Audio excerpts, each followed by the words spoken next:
Pieksämäkeläiskeksintö nopeuttaa markettien rakentamista. Itä-Suomen uutiset, hyvää iltaa. Pieksämäkeläiskeksintö nopeuttaa markettien rakentamista.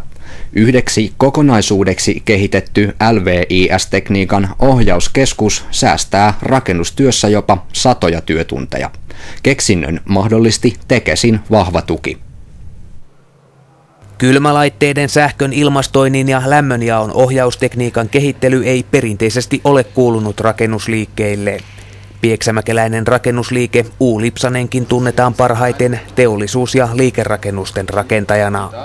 Lipsasen tämän hetken suurin kehityshanke on kuitenkin tämänkaltainen konehuoneyksikkö. Siinä on marketin kaikki tekniikka.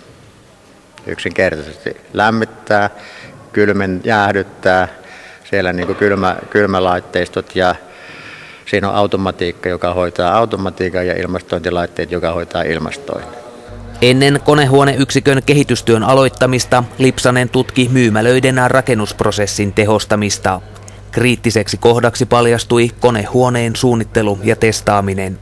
Konehuoneyksikkö on nyt patentoitu keksintö ja sen 10-vuotinen kehityshistoria on malliesimerkki TE-keskuksen ja yrityksen välisestä yhteistyöstä. Lipsasen toiminnassa on näkynyt vahva suuntautuminen tuonne pidemmälle tulevaisuuteen teknologian tekniikan kehittämisen kautta.